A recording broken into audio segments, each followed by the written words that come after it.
asalaamaaleykum waa Sénégal asalaamaaleykum waa adduna di sant yàlla xol seddatina ba ñu ñëwaatee seen émission bi di ngonal ndax nag nekk na émission bu nga xam ne ñun dañ koy def avec amour te doomu aadama lépp looy def avec amour boo koy def sa xol day sedd Sénégal a ñu ñor la population sénégalaise moo ñu ñor bégal leen moo ñu ñor seddal seen xol ñu ñor kon heure bu ngonal jotee lu waay jàpp da koy bàyyi ñëw uniquement pour ñoom di baalu àq di ziar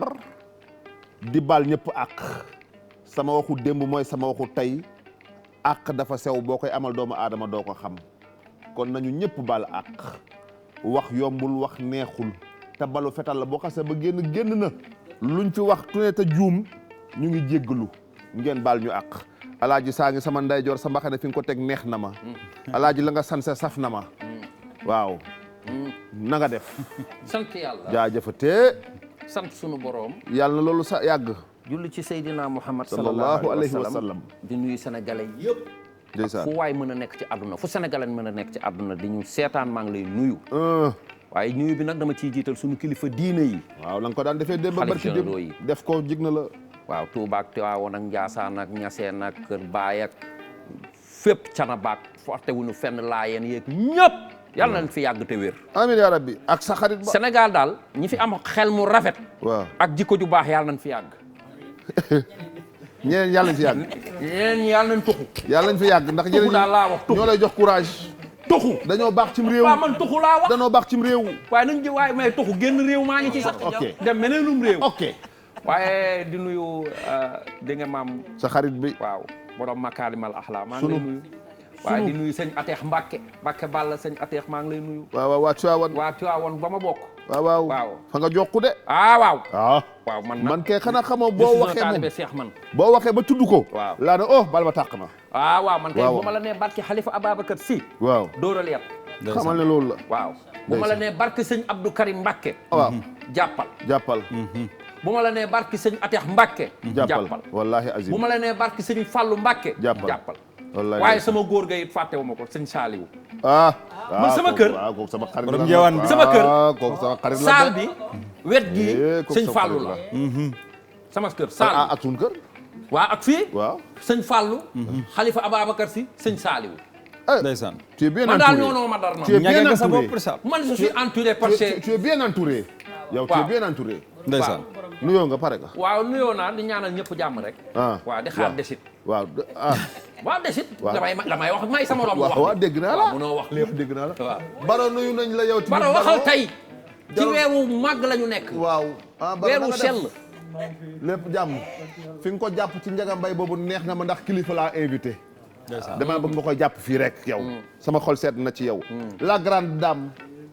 yow mi nga xam ne yàqaloo ñu te ñaawaloo mbir mi yéen a war a lépp da ngaa ñëw yokk ko niveau ya gën a jóg yéen lépp yéen ay boo fa defoon lu ñaaw ñu joxoñ la boo defee lu baax ñu tàccu foofu damay suru waaw kii bu doon man maay moom waaw sincèrement li mu sol nii rek lay sol ci àdduna da koo jàpp yu mel nii rek li mu sol nga ne da koo jàpp elle est très kon belle léegi saa dama lay déglu léegi elle lii est rek laay dangereusement non lii belle rafet na laama aas moo ma génne xam nga la mooy xam nga la teel ngaa tudd tey yow nag ñu ba ñu jote la laama la ndeysaan ak a baax kuy laama sama xarit ah la laama ak a baax man Baye Modou laa xam de Baye Modou laa xam de yow xamoo laama Baye Modou laa xam waaw nuyool den dugg ci loolu den dugg ci loolu laama plaisir la ñuy am laama mooy kat ba pare balaa ñu maa jaxase jéem la xam laama moo ñu joxoon kii rek baax na laama gis nga koo aas xam wóorul gis nga aas laama di ndaanaan gis nga aas mook daaw da mbow ba ma dugg si ba ma njëkkee dugg si Dakar dal kër Maam Jaara waaw daaw da mbow ma indil wali su yére wax nga dëgg ak 50 000 xam naa laama laama woo ma marché HLM may ma jiin ak ay dàll ndeysaan daaw da mbow indil ma valise su dàll valise yére ak fukki junni. nuyool yow lépp ak yow man yow xamoo laa lépp ak yow yow ku baax a ngoog 2005 laa ma. lépp ak yow demal nuyool. waaw maa ngi nuyu Sénégal yëpp ginnaaw bi nga xam ne nuyu naa leen yéen ñi ma bokkal plateau bi wax naa la plaisir laay am ngir toog fii te rendez-vous bi nag àndu naa koy xaar ndax nag ngoonal moom rediffusion beeg lépp la nit ñi di seetaan sant nañu suñu nit borom ñi kontaan ci te lépp yéen la comme ni ma koy waxee rek yéen a ma yaatal ndax mënoon nañ ma affecté fii ba pare ma ñëw ngeen di ma def yu sew te defu leen bu ñu neexoon nag xel la nag neexoon xeeb ma nag wala ngeen dema demal nag wala ngeen la nuyu sa bopp ba dugg. donc maa ngi nuyu ñëpp di donc ñoo kontaan forcé sa bopp ba dugg force nga ñu sa bopp. waaw forcé rek toog nii waaw te mënu na leen ci faax. dara waaw yow wax naa la ko nee naa li dugaloon xob xam si nga ci nuyoo parce que kenn génnewu ko ci xam nga nuyoo ko sa temps ngi jeex. maa ngi nuyoo di nuyu Sénégal di nuyu àdduna Ah. di kontaan ci toogaay bi fii waaw, ak waaw. jotaay bi Di xaar gan. waaw di xaar gan gu rëy gi ñu am Mais tey ko mën a laaj nga. Kebs tu es très belle merci mais beaucoup tu es élégante. yow sama jabar ngay wax loolu. waaye El Hadj yow amatoo fi jabar nag yow. kii moom maa ngi ñëw si moom ki toogoon amatoo ki war a jabar toog waaw ñëwul tey. maa ngi ñëw ci moom ataay bi ñëwul tey. maa ngi ñëw ci moom. El Hadj la nga Tey sant di nga yow sonn. rafet na sa toogaay jekk na. ma wax ki ma sañse déedéet teel na. wax ko ok waaw non man maa lay na introduire. baal ma nuyoo Sénégal waxal ki la sañ. alaaj baal ma nuyu Sénégal tey damaa andi beneen façon ba may introduire. ah waaw. waaw baal ma nuyu waa Sénégal ba pare waaw di leen baalu àq waaw baal nañ la. di leen baal àq ndax alaaji waaw. nee nañ ñi ngi jëm ci fin d'année jullit yi waaw mooy tam xarit. tam xarit yàlla bu mu doon sunu fin. yàlla na bu mu nekk suñu fi man nag alaaj damaa triste na nekk suñu début. ndax weer waa ngi dem li ma ci def bu ma ko gisaatee maa ko fekki ndeysaan. ca la ak mën a tiital nit nag kii. dina ñëw de dootul ñëwaat dina ñëw de kon di baalu àq Sénégal ñëpp ñu ngi leen di baalu àq Oh. di ñaanal kilifa diine yi kilifa aada yi di ñaanal policiers yi la ma waxoon jóguma ci gendarmerie militaire yi waaw. ak docteur yi. douanier yi. ak eaux et forêt. ak ndax boo nee wóoy yow da ngay xëj sa buntu tëj ñoom ñu génn di nuyu nag suñu xarit Tahirou Sarr waaw waaw di nit ndeysaan. ku baax waaw mi ngi def social. di bëggul sax ku ko tudd voilà waaye Tahirou Sarr ñun waa Ngoonal waa Soleil Levant nuyu nañ la ndeysaan. kooku nit ku baax la day def social. xam nga doomu aadama loo am lu ne. jàppale ci sa moromu jullit. yàlla loolu la santaane. dëgg la du dëgg. dëgg la boo yoree te jàppale woo kenn ça sert à rien du tout. zéro la te vraiment ñëpp a ngi koy gërëm di ko sant la mu def Touba barki Demba Ndiaye rek. Rafet na coow laa ngi ne fi na kuur looloo waral ñu koy gërëm. di ko dëgg la nuyu. rafet na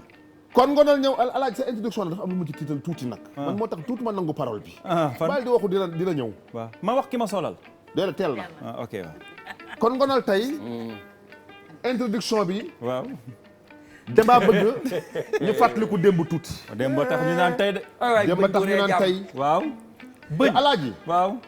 démb jom dafee nekkoon. bañ dooree jàmm. démb ngor dafee nekkoon. dëgg la fit nekkoon fi fulla ak fayda. dëgg la commencé dañ tey. dëgg la moo tax damaa bëgg ñu fàttaliku démb. waaw ñun ñett ñuy toog. ñu joué ko fii ci Ngonal. magie du moment. sorcellerie de l'instant. le passé se métamorphose en présent Alaaji nga ni. magum kër waaye rëppatal na fasam jóge fu sori ñëw bëgg laa gis mi ngi ci biti Kajoor bu ñu toogee ba waxtu wii ndaw rëppatale fasam fu sori ñëw bëgg maa gis man magum kër du ma def lu dul dalal ko waaye kër gii da di këri cosaan dëgg rek na fi ngor rek na fi jom rek na fi fit rek na fi balaa ma naan ko excel ak jàmm dina tontu ci sama laaj yii ma ko bëgg a laaj waaye yow mii ndaw lii rëppatale sa fas jóge fu sari ñëw di ma gis man magu kër lu regg de bañantu bàyyi sama lu regg bajantuwaay ba mu des xaal bu bajantoo rek toj.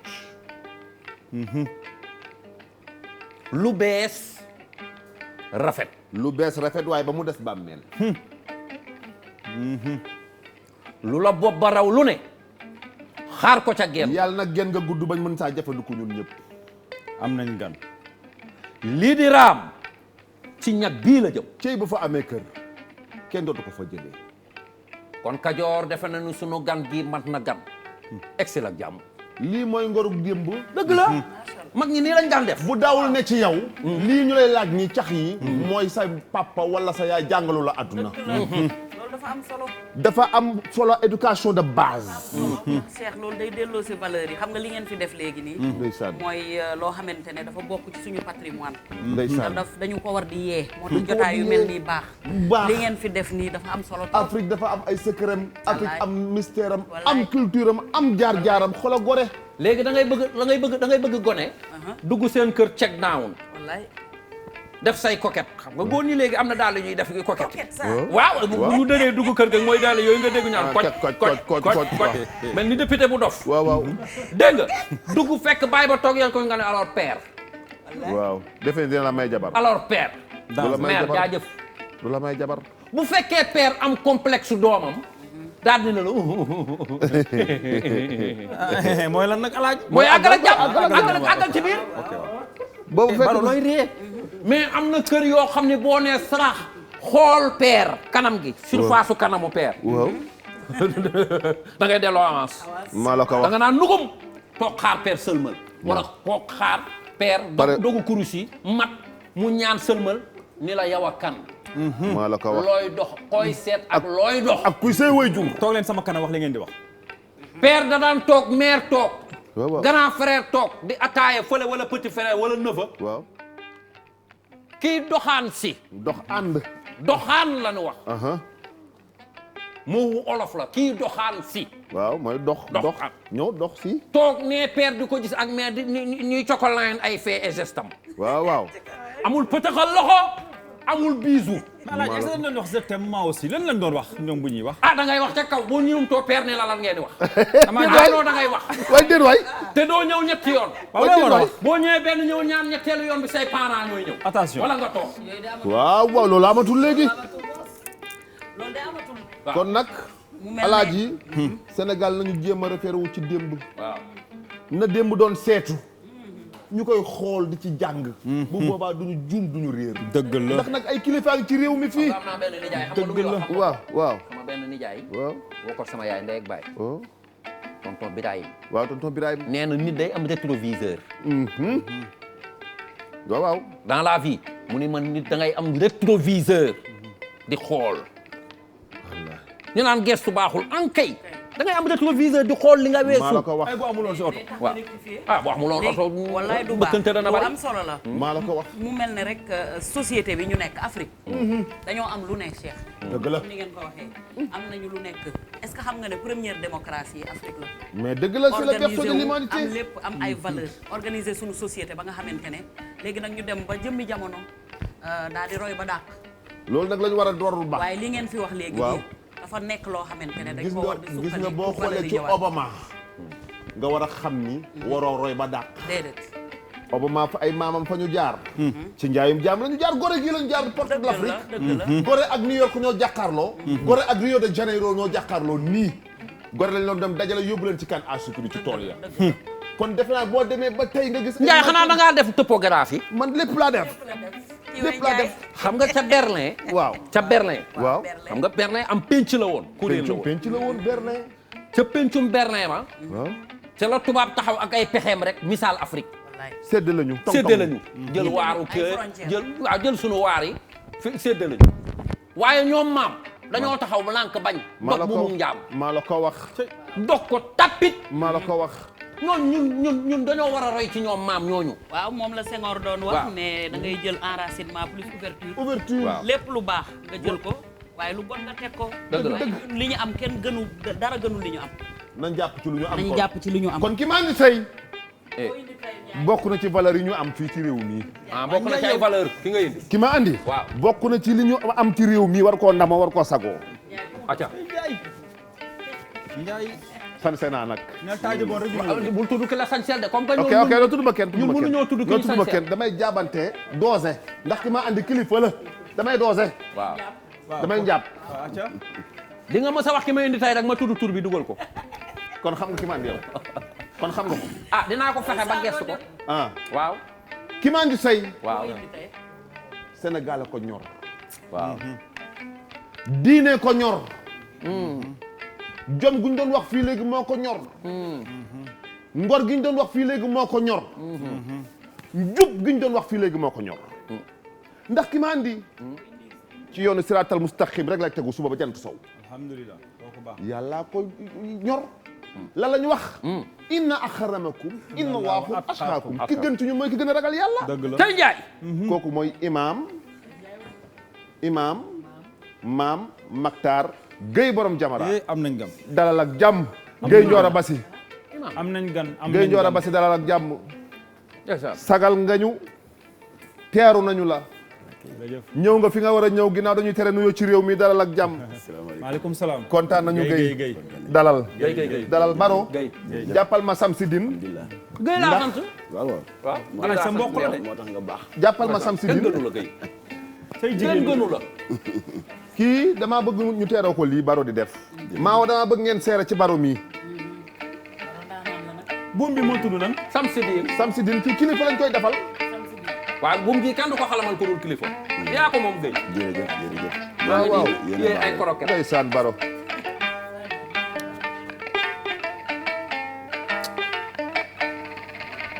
dégg nga dégg nga dégg ngeen Baro tey dégg nga ndeysaan Baro mi Youssou Ndour du ko woo. ndeysaan kii kilifa yi démb ak barki démb dañ daan teg toog géwél yi toog ñëpp toog ñu leen defal buum bii ñu tëdd seen njaganaay ndeysaan. te kilifa diina yeeg aada yeeg cosaan yeeg yëpp nag mais nag xam nga loolu lu ko waraloon waaw bu njëkkoon géwél bu niil amul woon waaw maanaam géwél bu amul woon xam-xam waaw amul woon géwél yëpp amoon dégg géwél yëpp amoon xam-xam maanaam seen bopp dafa feesoon dellu moo taxoon ñu daan toog ci peggu buur yi Waaw. parce que buur ku niil du toog ci wetam moo taxoon ñu naan seen langue waaw day construire di détruire waaw. kilifa gi Gueye Njoora dalal ak jàmm kontaan nañu nga nuyu waa Sénégal waaw waaleykum salaam mbokki waa Ngonal jërëjëf di am mbégte lool ci dalal bi ngeen ma dalal ci seen ëtt bu tedd bi ndeysaan ma yàgg nag di leen yëddu du ma wax seetaan sax waaye yëddu dëgg la ah ndax xam nga yëddu sa neex bokkul ak xool bokkul ak yërndu waaw ndax bu ma gisee xale yi nekk ci seen programme ci télévision yi léeg-léeg dama daan ñëw xëccoog ñoom nee ne dindil leen ma RTL 9 bi dindil leen ma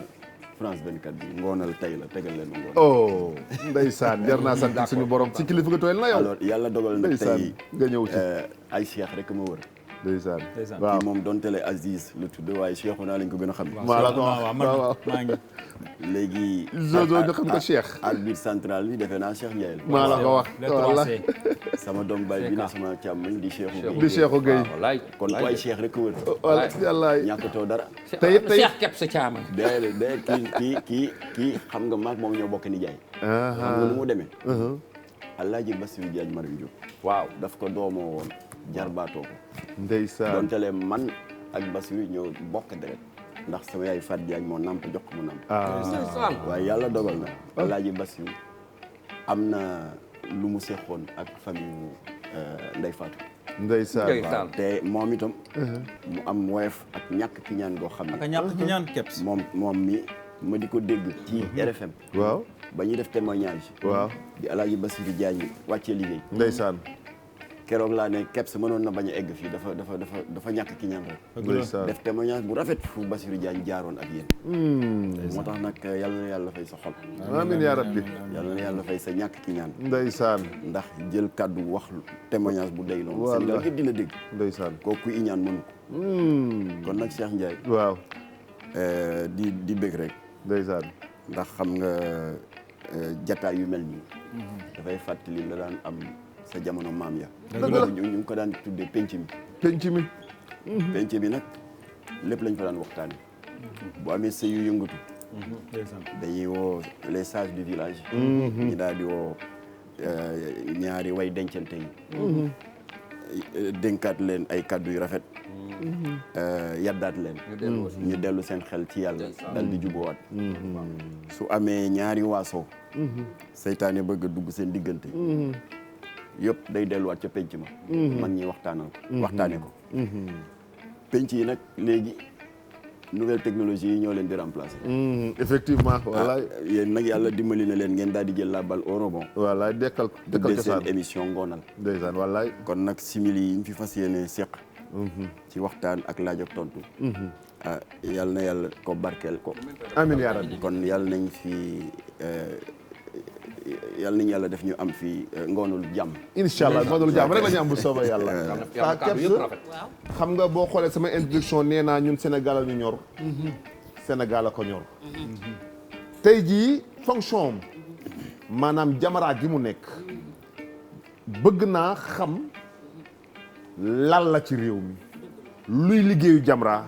lu ko tax a sosu ak lan la. boole ci ak lan mooy lu tax Jamra. waaw kay lan mooy Jamra. sànni Jamra ñoo ko composé waaw kay voilà pour doomu aadama yi xam parce que ñu bëri ñu dégg Jamra waaw Modou Gueye Jamra Modou Gueye Jamra da maa yëndu. ah da maa yëndu. waaw doo dañoo yàgg nag doo dañoo yàgg. waaw dëgg la yàlla dafa dogal bi ñu nekkee ay tuut tànk muy dem si yàlla si Abdou Latif Gueye maître Mame Adama Gueye ak man ak ñeneen ndax suñu wayjur yi ñoo bokk ndey ak baay. mais ay gay rek a ko jiite. waaw gis nga. yéen a bokkul ndey ak baay. waaw ndeysaan. waaw maître Mame Adama Gueye. maître Mame Adama Gueye. baayam biñ ma tuddee. Alaaji Makhtar Gueye. ak Latif Gueye. bi Abbas jur.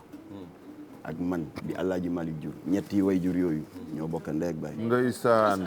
kon nag ñun ñëpp ñu ngi juddoo ci kër gi sës rek ci zawiya Seydi Hadji Malick Sy. fii ci rue Assane Ndoye angle Lamine Gueye. alors bañ nekkee tout tànk booba Latif a ngi lycée Vent man maa ngi lycée de la Fosse Adama tam nekkoon lycée Vent alors dañu demoon yéemu daal ci cinébar bi dégâts yi mu doon def. cinébar bi ci tout tànk yi. alors ñu ne lii daal il faut ñu jóg si du ñu ay docteur du ñu ay dara waaye nag lu muy bon mën nañu sàmmonte ak lu suñu sang bu tedd di wax ci addisam bi. dafa ne jullit boo gisee loo xam ne day yàq jikko yi yàq penc bi. ak di tilimal malaanu l'islam. nee na waajib la ci yow maanaam obligation la nga jóg nga opposé wu ci fi yaddihi la wax. par l'action. nee na bu jàppandiwul fi lisaanihi nga wax. su jàppandiwul fi xalbihi nga naxarlu ko sa xol ñaan ba yàlla xam ne da nga néew doole waaye metti na la. Latif nag daan na tàmm di kaf ci conférence religieuse yi muy def nee na fi xalbihi daal ci yoon dañ ko war a bàyyi ak suñu maam yi màgget ba xubi das. dëgg la waaye comme que ñun mën nañ di dem ak a ñëw. di yéew ba wàcc. nañ wax di xuloo ak di poñante. waaw nañu jëfee fi yadihi l'action ak fi lisaanihi. làmmiñ alors ñu daal di jóg nag créer benn kuréel bu tudd Maalaw. Maalaw mooy fasu la joor ba. Maalaw. Maalaw gisul raay bi. fasu nee na Maalaw du gis raay. jàppal ma taara. Maalaw gisul raay bi. kon loolu moo doon premier touru Jamra association loolu ñu tuddee ko Maalaw maanaam kuréel boo xam ne bañ moo ko tax a jóg. bañ lan bañ lépp loo xam ne dañ ko jegaani bitim réew te baaxul ci ñun. jamono boobu am na ay intellectuels yoo xam ne sax jubóowuñu woon ak ñun li ñu tàmmoon di baamtu benn slogan bu premier président de la République daan wax Senghor. dégg naa sax nga wax ko léegi. te mu am solo à l'époque nit ñaa ngi ko doon kokkali waaye lii ñuy dund tey wane na ne que l'histoire lui a donné raison lan la Senghor waxoon. dafa ne man en tant que homme de culture je ne suis pas contre que la population sénégalaise s'ouvre à la culture étrangère waaye nee na y a un préalable. ñu ne ko préalable bi lan la.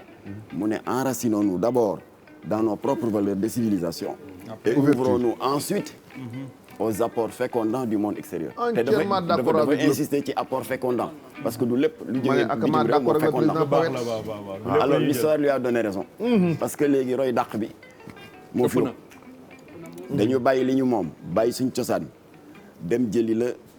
ñeneen moom. alors ñu daal di créer Maalaw. di wër ci école yi nag di sensibiliser xale yi ci wàllu drogue. ak ndëgg sërëx yi ci ne. waaye wax ji doyul woon ñu ne nag tey ñoo ut benn support de propagande muy journal. ñu di ci wax di interroger ay docteurs. ak di jël témoignage yi ñoo xam ne dañ ci nekkoon ba noppi génn ci. ñu nekkoon nañu créer journal ba ñu waree créer journal nag ñu dem laaj suñu baay Abbas. naka la ñu war a tuddee journal bi. par coïncidence mu tombé 3e jour pèlerinage à la Mecque. parce que xam nga 3e jour bi mooy xeer bi ñuy sànni. ngir toroxal seytaane la lapidation de Satan. la veille nag. seen tur bi daa wax de. la veille ujaaj yi dañuy dem fi ñuy wax Musdalifa fori xeer yi fanaanoo ko ba ëllëg ñu dem Mina pour sànni xam nga saa woo sànne ki lay guidé am na baat yi mu lay wax nga di ko répété toroxal seytaane sànni ci xeer wi symboliquement yaa ngi xeex seytaane ci yow loolu mooy sensu 3e jour pèlerinage alors Baye Abbas ne ñu nag comme que yéen a ngi toroxal seytaane bi nekk ci suñu biir te kenn du ko gis muy lan muy soxor kañaan doo yéene sa nawle lu baax naafiq et cetera jikko yu bon yëpp alors mu ne comme que yooyu ngeen di xeex kon journal bii ngeen bëgg a taxawal su ma sañoon proposition rek la seen way jur la waaye da ngeen ma laaj xalaat su ma sañoon ngeen tuddee ko Jamra alors ñu daal di génne le premier journal en février 1983 83 voilà donc après kii Cheikhou comme que am naa sa numéro premier numéro Jamra dama la koy yónnee c'est déjà fait ñu jox ko Maawo dama la koy yónnee WhatsApp dañ ko jox Maawo dina ko teg nii ci wet ngeen def ko PC alors kay moo dégg de ngeen def ko PC waaw alors journal bi mi ngi dox ba tey non journal bi dafa mujj arrêté waaw parce que activité ONG bi daf ñu ëpp doole alors léegi mu tudd Jamra avec comme sous-titre la revue mensuelle des dossiers sociaux alors comme il fallait s'y attendre suñu premier dossier c'était la drogue waaw donc ñu def une enquête fouillée sur 50 pages waxtaan ak des jeunes lu tax nga di ci dugg lan moo li ci dugal waxtaan ak waaye kër docteur yan ngaañ lay def ci nit ki waaye dafa am kenn te moom rek laa ciy cité c'est un libano-syrien bu ñu daan dimbali lool ndax da daan bind ci journal bi Latif nag mujjee jël li waaye kër docteur boobu daan bind di ko exploité ci ay conférences yi ñuy def dans les quartiers populaires docteur boobu mu ngi tuddoon docteur Omaïs moom daf ñu ne waaw animu waaw moom na gëj naa ko dégg dama xamatul nag ndeysaan dëgg la moom dafa ne day leen di gindi xale yi ci intoxication yi leen narcotrafiquants yi di def ndax am na xale yu bari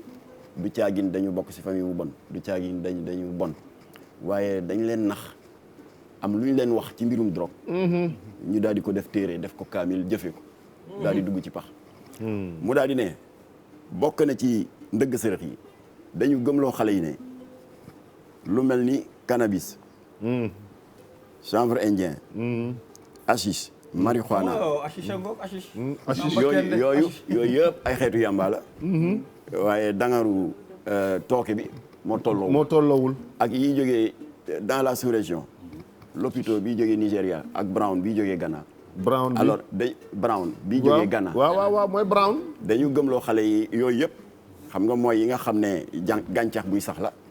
ñu ne yooyu drogue douce la daal di jël beneen catégorie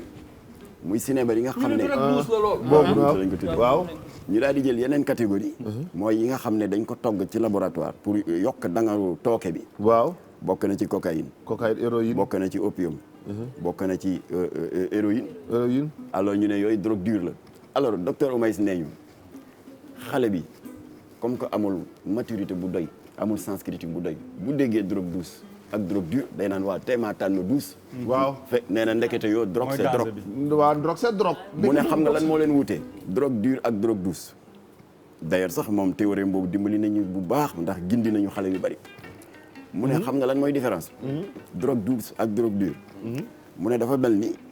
ñaari jëmm yu taxaw au rez-de-chaussée d'un immeuble de 10 étages ñu war a def course contre la montre pour dem 10e waa ji daal di ne hop top départ kii ne lay jël ascenseur kii ne lay jël escalier nee na li wóor dinañ egg gën yegg ci kaw waaye temps ba ñu dul egg moo dul benn mooy nee na c'est la même chose ca sool ya waaw mu ne kon nag THC bi ne ci yamba buy traverser système nerveux bi balaa muy egg ci cortex cérébral bi day def beaucoup plus de temps que principe actif bi nekk ci cocaïne xam nga da ngay fóot ça passe par là kooku flash lay def waaw vite fait waaye ñoom ñëpp ñoo bokk objectif mooy lan yëngal sa yuur ñëw ci malaanu kiiraay bi suñu borom def ci suñu yóor ñu tuddee ko cortex cérébral cortex cérébral nag waaye kër docteur nee nañu c'est le siège de la mémoire c'est le siège de la sélection comportementale loolu li muy tekki mooy ñun ñii ñëpp jaar nañ ci bañ nekkee tout tànk bu ñuy jékki-jékki reewande dikkal ñu rek ñu fekk suñu waajur toog di waxtaan ak ay kilifa jataay bu yiw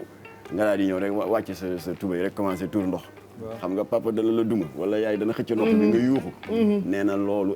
expérience douloureuse boobu cortex bi daf koy enregistré daani lii jaadul xaaral ma denc ko fi enregistré alors ñu dem ba xaw a nekk waxambaane nga war a dugg daara sëriñ bi di la domp naan la acca waxal alam nasra répétel nangam ak nangam suñu borom nee na jël alalu jàmbur baaxul suñu borom nee na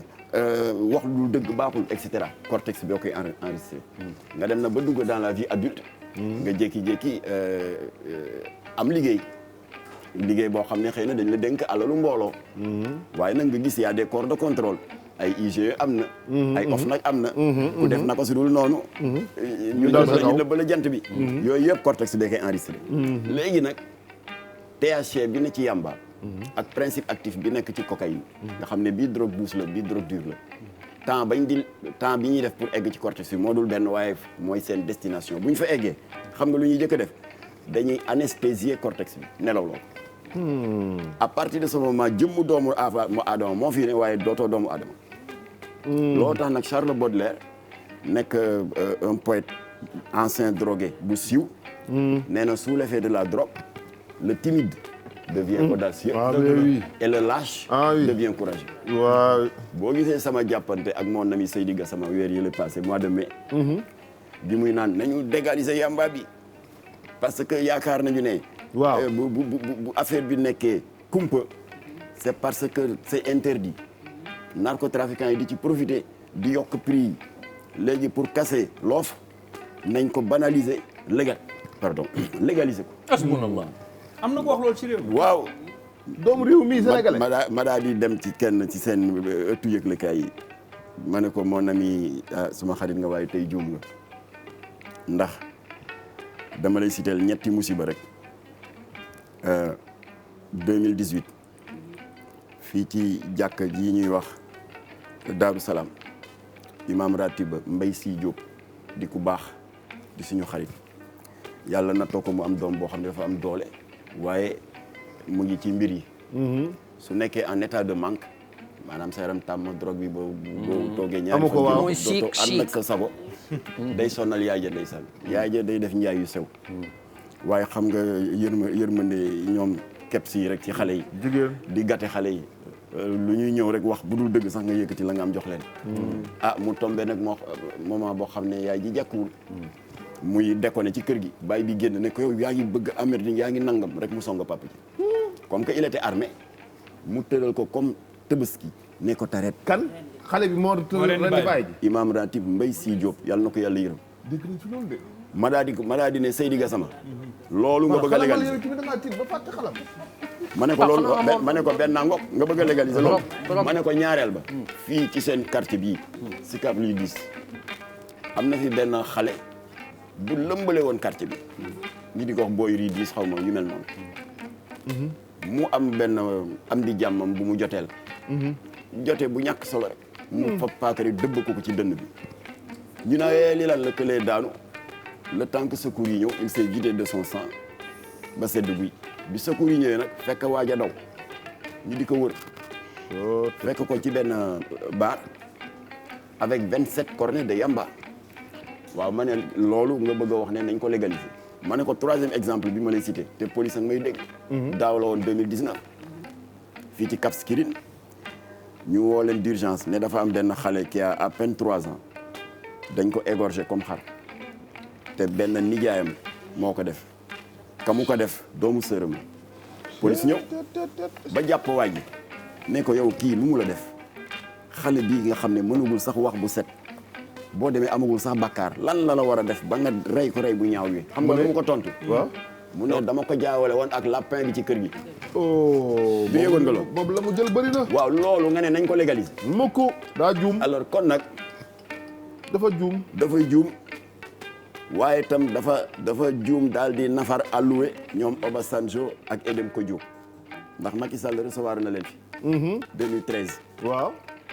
ñu ne ko Edem Kodjo ancien secrétaire général OUA te nekkoon tam président Togo daf la soxla mu nga ànd ak Obasanjo ancien président Nigéria Nigéria mu nga ànd ak Kofi Annan ancien secrétaire général ONU Macky Sall la kontaan daa ne te boobu il venait juste de faire 1 an de pouvoir 2013 xam naa mu ne waaye yi de doyen yi ak expérience bi ñu am ci état boo demee dañ may indil ay idée naka laa war a suqale mbay mi naka laa war a def dégg ci wàllu njàng mi kontaan recevoir leen waaye xaw naa xam bi ko gars yi waxee lañ koy delloo la ko gars yi waxoon ñu ne ko waaw dañu créer benn fondation bu ñuy wax fondation Kofi Annan ndax gis nañ drogue bi au niveau de la sous-région ONUDC mooy bànqaasu Nations Unies bi toppatoo le trafic de drogue et le crime transfrontalier nee nañ Afrique de l'Ouest mu ngi bëgg a battre le record par rapport ak yeneen zone Afrique yi léegi nag dëkk bu mel ni Sénégal mu ngi nekk ci trio de tête bi juste derrière le Ghana et le Nigeria alors solution bi ñu la bëggoon proposer daal c'est de casser l'offre te pour casser l'offre alors je pense que il faut que ñu légaliser. ñoom waxuñu dëgg sax Sénégal mënu topp ci Nigeria ak Ghana. loolu wax nañ ko en Afrique de l'Ouest. Macky Sall bañ ko waxee dóoru leen Macky Sall ci Kersam. xam naa mu ne c'est vrai que ça mérite réflexion.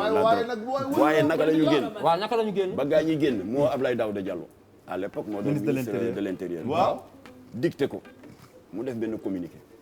ne fa Sénégal taxawoon démb ak barke démb ci xeex cinéma.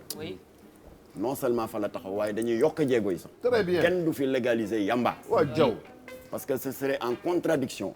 avec la loi 2007-31. dañoo bon sax te député yi tuddee ko la loi Latif dañoo bëgg a dofloo qui criminalise le délit de trafic de drogue nga wootee loolu ba noppi. di wëlbatiku di légaliser yamba xel demu ci. police ak gendarmerie ko fi jënax jënax lu kon ñu nag muus kon ci tënk. waaw loolu moo doon suñu premier combat. seen combat waaw. alors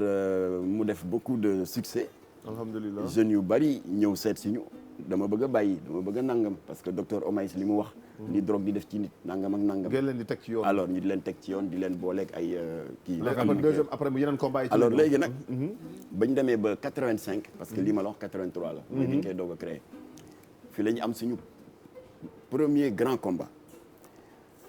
benn ambassadeur Abdou Diouf. xëy na mën nañ bañ a tudd turam ndax génn na àdduna te bàyyi na fi ay njaboot. waaye ci sutura ñu bañ a tudd turam. ñëw fii ci relais de Ouakam. ne day def conférence. fekk ñun amoon nañu ay njort ci kuréel yi mu bokk. waaye ñu ne nañ dem dañ kumpa ko. la ñu ragaloon moo am. 5 minutes yu jëkk ci exposé bi. waaw yàlla def na on a la chance d'avoir une jeunesse sénégalaise dynamique. une jeunesse entreprenante mais qui malheureusement est trop accaparée par l'endoctrinement des deux plus grandes confréries. Mouride et Tidjaniya. xam nga tudd leen waaye ñëpp xam ne moom la. rek Latif demandé. ñiy organiser ne ko déedéet. fin wu affaire bi. dinañ jox parole mu ne du ma xaar fin bi. parce que dafa attaqué suñu ay wasila. ñun amuñu lu Tuuba ak Tiwaawan. te pour gàttal wax ji discours bii nga def c'est un discours maçonnique. man ngay attaqué franc-maçon. coow boobu ñun ñu ngi toll suñu diggu doole. sécurité bi songo yi ñu xeex ak ñoom. ñu jël siège plastique yi di dóorante xeex bu metti biir relais de Ouakam. gendarmerie boobu lan ngeen ci jublu def ko ngir yàlla rek te yàlla tax wala. dañu bëggoon tas conférence bi parce que. Jamra bi ba ngeen koy créé c'était juste pour def ko rek pour corriger doomu aadama yi tout simplement. waaw pour dañ ko defoon. waaw d'abord pour xeex. waaw yii ñëw di yàq jikko xale yi. waaw. wax naa la léegi affaire cinéma bi. non mais xam nga non sax xam nga comme Sénégal tey man mën naa xam Aziz def nii mais mais sama yoon nekku ci bokk maag moom day ak bàyyi. mais wax na ko ci début bi nee na ñoom nee nañu ci l'islam da ngay xeex ak attention loolu kese la wala. déet parce que xam nga. parce que moo tax sa bakkan nar cee tegu ngay xeex ak ay sécurité ministre. waaw mais attention ñun ñi ñëpp. dañ ñu yar ci diine.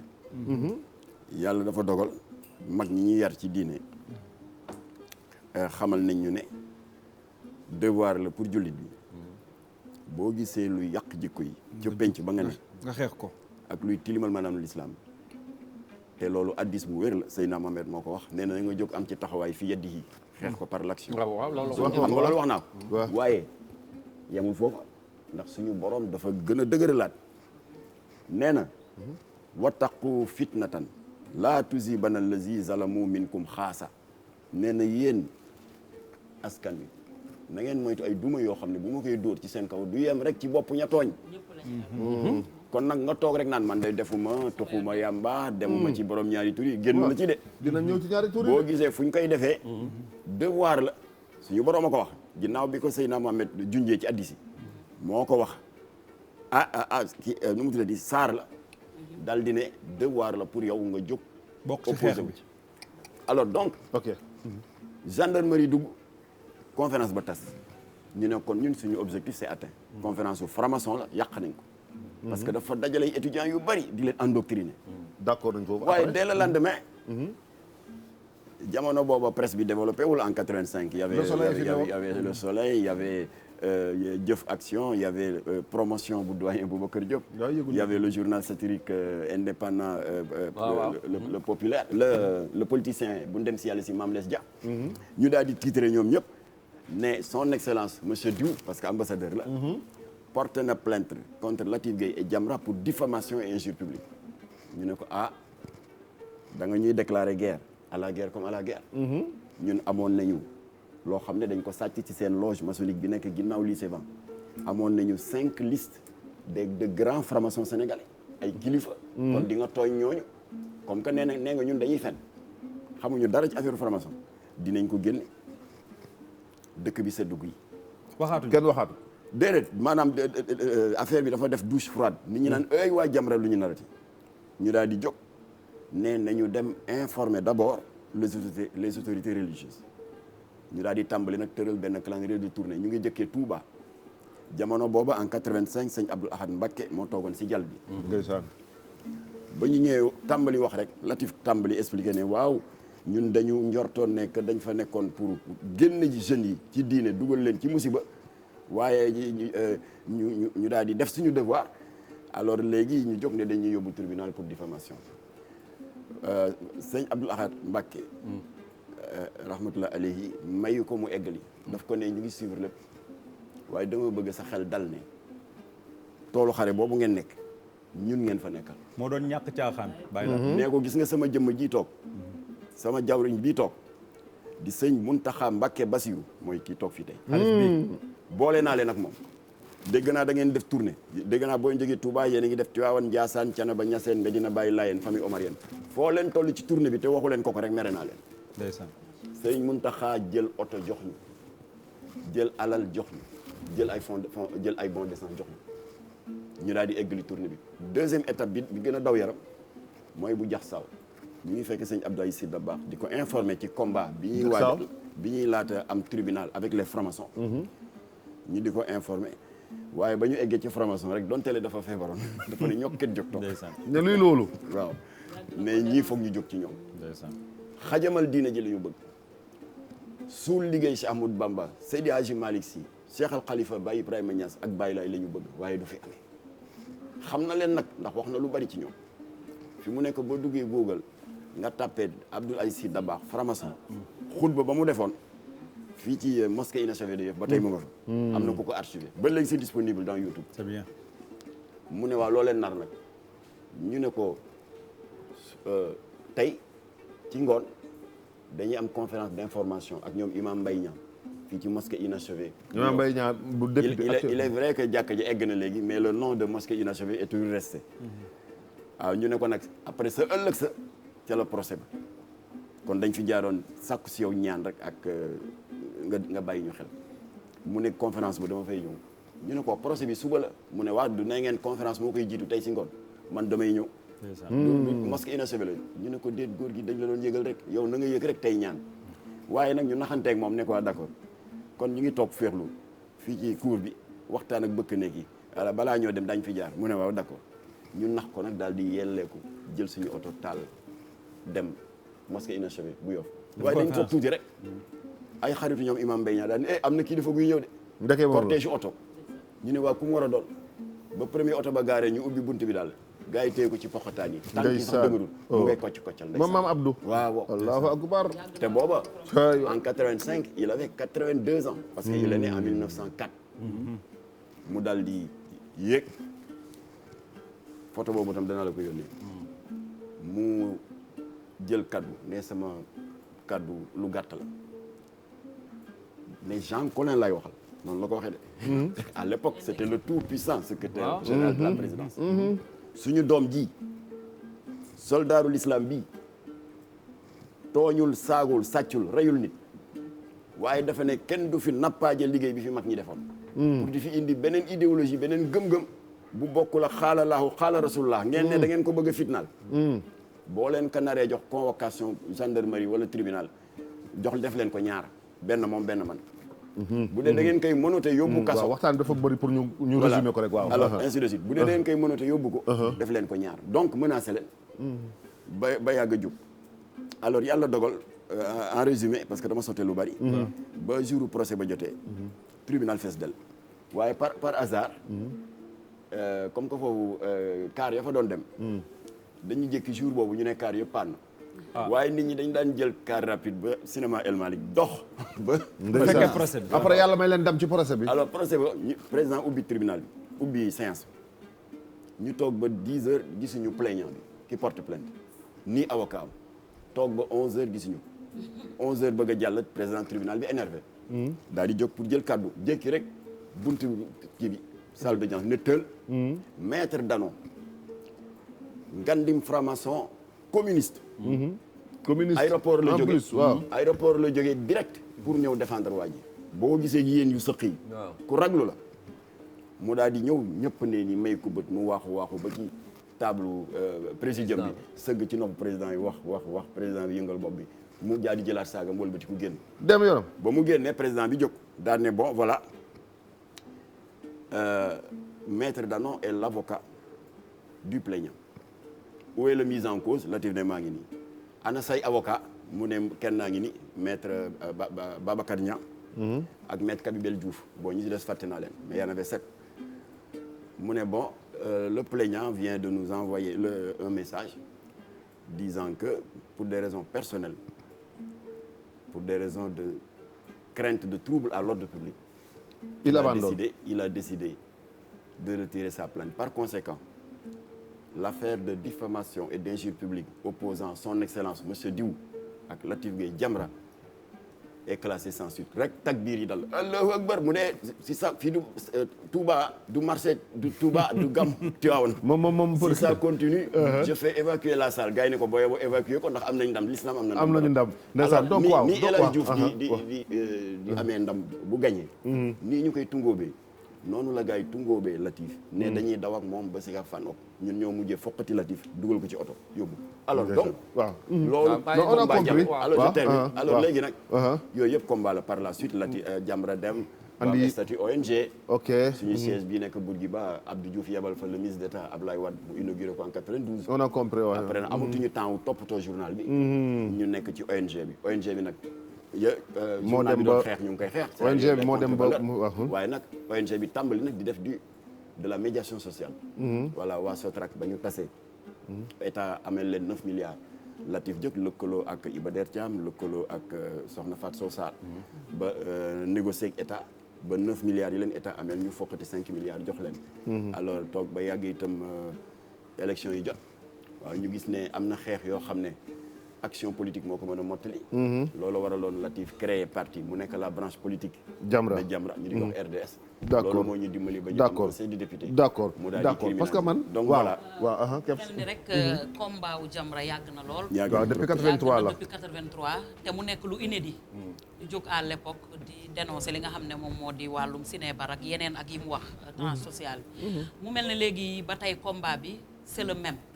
mais ak yeneen forme yu différente ndax jamono day dox waaye ba léegi yaa ngi xeex li nga xam ne moom moo di contre valeurs yi am ci dëkk bi mu jël forme yu bari jàpp nañu ci li nga xam ne moom moo di série yi polémique bi bëri ci lool waaw loolu tax sax nga moo gën a yokk sax tax nga ñëw fi polémique yi bëri ci parce que léegi dem nañu ba am na fu ma la déggee je crois nga ni peut-être franc-maçon yi nga xam ne ñoom nga yàgg di dénoncer Jamra bokk yàgg ko xeex dafa am beneen forme bu ñu jël mooy que dañoo dugg léegi ci li nga xam ne moom moo di showbiz bi mooy que dañuy fexe ba série yi di servir benn deb kii boo xamante ne dialogue boo xam ne ñoom lay waxale te loolu nag mu mel ne le combat est le même ak yeneen forme yoo xam ne jël na ko parce que tey la gën a tar sax est-ce que tey jii mën nga ñëw ci loolu waaw d'abord dama bëgg def benn mise au point bu ndaw rek par rapport ak kenn wala ñaar pas plus si sa naataango am fu ñu dëkk bëgg dëkkal te dëkkuñu fa kenn ki dafa ne waaw Jamra mooy kan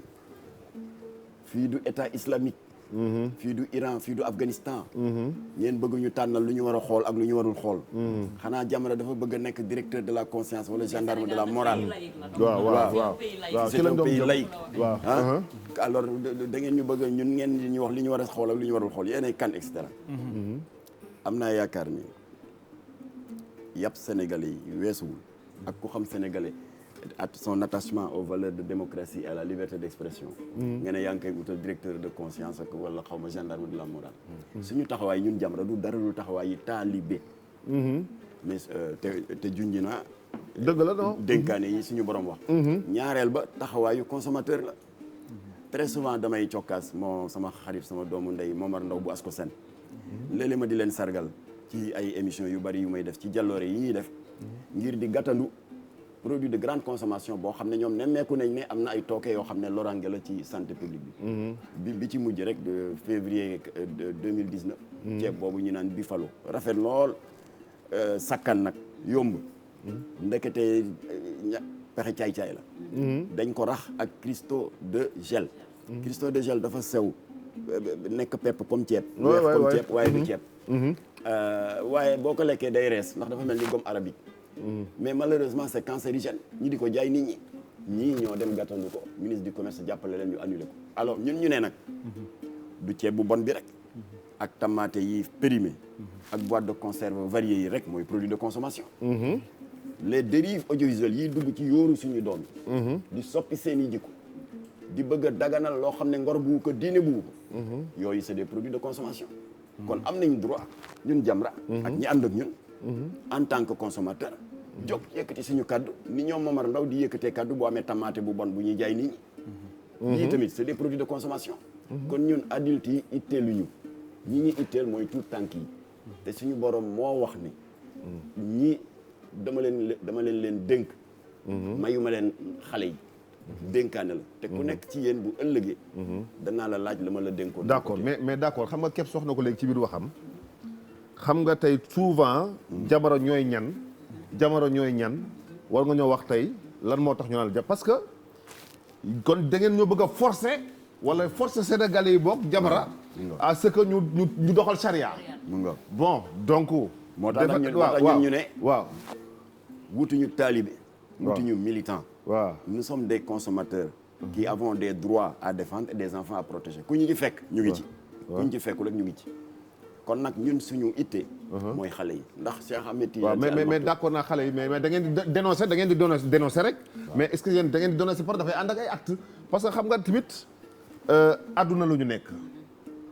xëy na ci xale yooyu tey ñuy seetaan seen waajur aussi am nañ ci part de responsabilité tey bu fekkente ne am na loo xam mi ngi ci télé bi seen waajur yi war na ñoo mën a wax xale yi bu leen seetaan lii wala bu leen seetaan lee wala bu leen seetaan lii waaye yaakaaruma ne Jamra war naa taxaw ne catégoriquement lii nañ ko arrêté lu ma xalaat man Jamra mën na wax xalaatam ne lii lay def lii ça sert à ça dama ne carrément nañ ko arrêté bu ñu ko defee sax du ñu ci am ndam ndax defoon nañ ko ci benn série boo xam ne mooy maîtresse d'un homme marié bi ñu ko defee ba taxawul fi def marche def yëpp di expliquer mais terewul série bi dafa continuer di daw waaw foofu tamit erreur la ndax suñu jàmmaarloo ak les dérives audiovisuelles tàmbaliwul ci maîtresse d'un homme marié dinaa leen yónnee photo bi première marche bi ñu def contre benn série pornographique bu bon bu Canal Horizon doon jàllale c'était en août 2000 maa ngi gërëm ndax boo dee mu ngi ñuy suivre le ministre de la culture de l'époque Mamadou Diop Decroix ndax recevoir nañu dalal nañu alors ba ñu ko waxee li ñuy ragal moom tamit dafa poser question daal ne pourtant Canal lay daw de te Canal a priori yoonu kenn new ci c'est une chaîne privée cryptée boo jëndul abonnement am sa code doo mën a seetaan waaye nag bu ñu fàtte ne Canal am na benn créneau horaire de 18h à 20h bu ñu tuddee les heures de diffusion en clair dañ ko daan maye abonné ou pas film pornographique bi créneau boobu lañ ko daan dawal c'est fait exprès xale yi dañ daan dem koji ko tur yi rek atte na boppam confession érotique alors ñu daal di jóg dem seeti tubaab bi benn tubaab moo doon directeur arrogant bi muy wax ak ñun sax toogul dafa taxaw oui j'ai un rendez-vous à l'aéroport bon allez-y là alors ñu ne ko noonu loolu de mënul ne dañu war a topp waxtaan boo ñu mënul recevoir ñu dem mu ne non c'est-à-dire que ñu daal di génn dem suñu yoon daal di jël li ñu yoon may Latif daal di bind benn demande d'autorisation de marche man nii maa ko yóbbu ci préfet autorisé ñu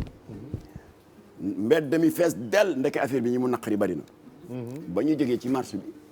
ñu daal di jël ñaari mémorandum benn bi ñuy jox ko Mamadou Diop Decroix ministre de la culture benn bi le professeur Babacar Kébé yàlla na ko yàlla yërëm moo doon président HCA HCA au conseil de l'audiovisuel c'est l'ancienne appellation du CNRA ñaari kilifa yooyu ba ñu duggee en conclave 72 heures après ñu daal di génn jox ñu dëgg non pas pour bëgg lu neex Jamra waaye dañu sukkandiku ci textes yi nga xam ne ñoo régir le fonctionnement de l'organe de régulation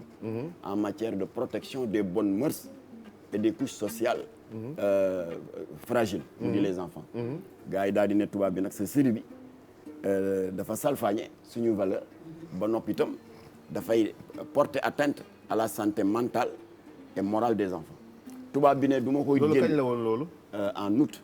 1900 de l'an 2000 2000 mais loolu ngeen kaasoon noonu. non xam nga dama en bëgg a 2000 ba tontu léegi kii ni nga am noonu ci canal bi non. ba déedéet léegi kii ni nga dama am wax ne mosul am ndam. waaw alors. moom mosu leen am. waaw dama ne ci amul série yi résultat. laa wax ba ci tey. série yi. waaw kooku série la. waaw. alors Yéen kay yàgg bref ngeen a am ndam. ñoom ba ñu jëlee décision. ñu arrêté série bi. confession érotique bu canal. fëgg ko à l'amende 3 millions. ça c'était le 19 août 2000. ñu dawal ba 2005 2015 2010 pardon. Walfadjri génne benn magazine boo xam ne tur wi rek atte na boppam. le business du sexe. ñu jaar ak moom fañ jaar ak canal. mu ne du ma ko arrêté. waaw. ñu porter plainte ne ko soit nga reculer ko heure yoo xam ne dina fekk xale yi tëdd waaye amuloo droit en heure de grande écoute nga di ko fa dawale mu bañ ñu daal di saisir Nancy Ndiaye parce que jamono boobu moom moo daan présidentu CNRA mu daal di visionner parce que ñun duñu plainte rek yem si parce que plainte ab këyit rek la waaye dañuy plainte jël ay extrait vidéo toftal ci ba mu ko xoolee mu ne wuu lii day musiba la daal di ñu jox dëgg wax Walfadjri ne arrêté leen Walfadjri lànk ne du arrêté mu ne ko épisode boo jàllale rek 5 millions d'amende mu dëgër boppa jàll benn épisode keroog Nancy Ndiaye dafa mer ba kii bi di dem attestation d'amende bi dafa woo la sûreté urbaine police centrale abba leen motard yooyu di yóbbu courrier yi motard lañ ko jox mu yóbbu ko ba ka Walfadjri jotee ne du ma fay ne doo fay Nancy comme que pànk la mu dem jëli les techniciens de l'ARTP ñu ñëw ak seen matériel pour couper le signal de Walfadjri waaye ca saasa sala waa ji xëcc tiroiram génn benn chéquier remplir 5 millions ba pare CNRA arrêté série bi loolu du résultat alors ñu dem ba 5 ans plus tard en 2015 Sen TV Sen TV daal di dawal benn télé-réalité donc ñu di wax Kawtef kon Kawtef du série du téléfilm télé-réalité la ñu ngi koy inspiré de la télé-réalité française bi doon daw ci chaîne privée française RTL 9 te ñu di ko wax ça va se savoir autant ça va se savoir le scénario était connu d'avance parce que dañ ko daan génne ay extraits ci presse publique bi ay Paris Match ak yooyu autant Kawtef à 80% ça relevait de l'improvisation parce que da nga daan toog en plein tournage wala boog en pleine kan moo ko doon def boobu année boobu 2000 kan la woon doon acteur la woon ki ko doon animé Pape Faye la Pape Faye waaye je me rappelle très bien man waxtaan naag Pape Faye moom ci boppam il a reconnu que am na ci ay séquences yoo xam ne moom on l'a mis devant le fait accompli kon Cheikh yow da ngay toog sa salle ànd ak say doom ak say jarbaat yëf yi di daw ñuy ree nga jékki-jékki dégg benn actrice bu daggal Cheikhouna saaga ndey ak baay bu tooy xep ci télé bi waaw ñu daal di attaqué CNRA jox ñu dëgg daal di arrêté Kawtef d'accord alors donc maîtresse d'un homme marié la même chose fa ñu jaar ak ñii nga xam ne arrêté nañu leen fa lañu jaar ak ñoom waaye ñoom fekkoon na 18 épisodes jàll ba ñu porté plainte ñu defaraat scénario boole ci ay extrait CNRA ne leen 18 yi romb na ba noppi bay woy na mbuus waaye la vingtaine d'épisodes yi ñëw sas nañu leen ngeen dindi ci le langage pornographique la promotion de l'adultère l'apologie de la fornication parce que yéen a ngi taaral mooy ak infidélité conjugale yéen a ngi koy rafetal te ngor bu ko diine bu ñoom ñu daal di ne d'accord non seulement dañu ne d'accord mais chaîne de télé bi koy jàllale daal di jël l'engagement écrit ne bu benn épisode ñëwatee balaa ñu koy jàllale dinañ defaat remontage d'accord ñëpp léegi ñëpp seen xel dal la moo tax loolu. ndekete je yoo veux dire actuellement waaw ma ñëw y a pire que pas pire sax parce que waaw du juge. waaw je conclue si maîtresse Voilà, alors rek de foofu sorte laa que waxee, quoi. ñoom ba ñu jëlee engagement boobu Jamra dem tëddi dem toppatoo ji yeneen CNRA toppatoo ji yeneen ndeke dañ ko defoon pour endormir les gens la preuve 2 mois après koor gi ñëw ñu daal di récidiver en plein ramadan benn scène érotique au lit un homme et une femme xanaa boo respecté wul nit ñi nga sargal weer wu tedd bi ñu dóor une deuxième plainte foofu nag la CNRA génne la sanction il y a une sanction contre maîtresse sanction bi nu mu tudd mise en demeure mooy lan mooy lii ñu wax ne yaa ko defaat boo ko defaatee parce que texte yi ñoo wax loolu texte CNRA boo ko defaatee sanction ba daloon Walfadjri daloon Sen TV ci kawteef mooy dal seen kaw autrement dit maîtresse d'un homme marié est en sursis la preuve bu ñu juumee ba génn fi lu day ni talfatal ay ni ndax moomuñu nit ñi yow ngay wut xaalis ay lobby financier milliardaire nekk sa ginnaaw produit di jàll ngay encaissé te dizaine de millions nga ne sama yoon new ci éducation xale yi parce que defar série lu baax la d'ailleurs c'est pas parce que sama doom baay la ma di ko jël comme exemple ba ma nekkee président conseil d'administration CICES et j'en terminerai là parce que dama xaw a bari wax dañu doon def réunion de direction doon préparer la cérémonie d'ouverture waaw ñu ne nañ ko jox un cachet vraiment sénégalais africain culturel alors ñu ne nag na am un aspect humoristique alors ñu ne kan la ñuy tànn ñii ne diw bugguma tudd kenn pour bañ a tooñ man maa ne nañu jël Sanex gars yi ne ma mais yow ni nga insister ci Sanex lan la boobu Baydi Souleymane Ndiaye le responsable libéral de Nioro qui était le directeur général moo ma jëkk laaj question bi ne ma gis naa débat bi yëpp nag yaa ngi naan nañu jël Sanex ma ne ko parce que Sanex sa particularité dafa allier loolu tubaab bi wax joindre l'utile à l'agréable c'est-à-dire tout en amusant les enfants il les éduque c'est-à-dire daf leen di reetaanloo di jàllale des messages wallahi c'est pas parce qu'il est là que je le dis ndax moom il a le même style que le doyen Golbert Ndiaye Golbert Diagne Alioune Badara qui était l'ami intime de Latif Latif am na benn vidéo Golbert de 5 minutes du ci tay saawu xolam naqaree jóge ci activité yi rek bu ñëwee seetaan ko xaxataay xol bi feexaat mu tëjaat ki bi dem xam nga ban séquence la mooy bi Golbert Marie Madeleine ne ko waaye yow nijaay yow kenn mënu la laaj dépense rek te doo histoire mu ne ko wax dama la wax ba tey ne dépense day am retraite gëmoo ma léegi parce que boobu on était en 94 période d'évaluation mu ne ko wax naa la ko ba tey gëmoo ma léegi lay amatul ci dévaluation la ñu ne mu ne ko dévaluation lu mu jëlee gis mu ne ko lépp la ñu wàññi CFA bi dañ ko dagg de 50% man mii sax tuddatuma Alioune Badara mu ne ko noo tudde mu ne ko al Ndiaye nag léegi man li ma bëgg a wax tuuti rek foofu Sanex laa bëgg a waaw style boobu waaw bul ko bàyyi incha allah du ko bàyyi ndax yow waa Jamra dafa am fu ñu la teg rax ci dolli ngay sama doom baay te bëgguma ku la yab d'accord naa léegi man li ma bëgg a laaj rek yaa ngi ci série ba tey ah waaw maa ngi ci série fa laa bëgg a dugg waaw combat yi ngeen di combat ci maîtresse di ko combattre ci yeneen yéeg yooyu yëpp comme ni ngeen ko waxee di ci am ay ndam la moo tax du ngeen contre combat ci télénovelas yi télénovelas yi Sénégal lay daw te léegi 24 heures sur 24 ñu ngi ci télé bi te ci chaîne canal yi lépp foo dugg am nga fa réseau câble lay sax boo amul dëkk sax nangam parce que nee naa ko ñoom yàgg nañoo xeex xëy na di am ndam